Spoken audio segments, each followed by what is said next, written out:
ആളുകൾ പറയുന്നു, റോബോട്ടിന്റെ ഭാര്യയും മാതാപിതാക്കളും നല്ലവരായിരുന്നു. എന്നാൽ അവരെ കൊല്ലാൻ ആർക്കാണ് കഴിയുക?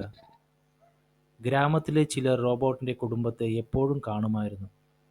അവർ നടക്കുകയോ മാർക്കറ്റിൽ പോകുമ്പോഴോ ആയിരുന്നു അവരെ കണ്ടിരുന്നത്.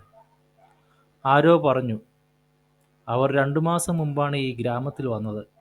അതുകൊണ്ട് ഞങ്ങൾക്ക് അവരെക്കുറിച്ച് കൂടുതലൊന്നും അറിയില്ല. ഒരുപക്ഷെ അവർ നല്ലവരോ ചീത്തവരോ ആയിരിക്കാം. പക്ഷേ ചോദ്യം ഇതാണ്: എങ്ങനെയാണ് അവർ കൊല്ലപ്പെട്ടത്? ചിലർ പറഞ്ഞു, ചിലപ്പോൾ ചില കള്ളന്മാർ ആയിരിക്കാം അവരെ അബദ്ധത്തിൽ കൊന്നത്. കള്ളന്മാർ കക്കാൻ വന്നപ്പോൾ അബദ്ധത്തിൽ കൊന്നതാകാം. രക്ഷപ്പെടാനുള്ള മാർഗത്തിൽ അബദ്ധത്തിൽ കൊല്ലപ്പെട്ടതായിരിക്കാം. അതിനും സാധ്യതയുണ്ട്. അതിനാൽ എന്തും സാധ്യമാണ്.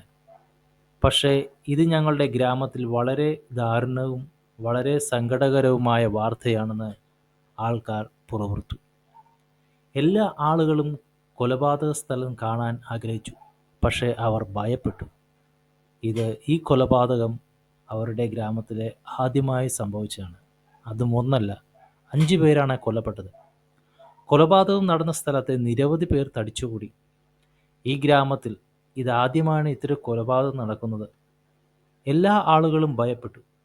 ഈ കൊലപാതകത്തിൻ്റെ കാരണം ആർക്കും അറിയില്ല. കൊലയാളിയെ ആർക്കും അറിയില്ല. 2 മാസം മുമ്പാണ് ഈ കുടുംബം ഈ ഗ്രാമത്തിലേക്ക് താമസം മാറിയത്. കാരണം റോബോട്ട് ഈ ഗ്രാമത്തിലെ പോലീസ് സ്റ്റേഷനിൽ പുതുതായി സ്ഥലം മാറ്റപ്പെട്ടു വരികയായിരുന്നു. അതിനാൽ അവർ ഈ ഗ്രാമത്തിൽ പുതിയവരാണ്. ആളുകൾക്ക് ഈ കുടുംബത്തെക്കുറിച്ച് വളരെ കുറച്ച് മാത്രമേ അറിയുകയുള്ളൂ. അവർ മറ്റൊരു നഗരത്തിൽ നിന്നാണ് ഈ ഗ്രാമത്തിലെത്തിയത്.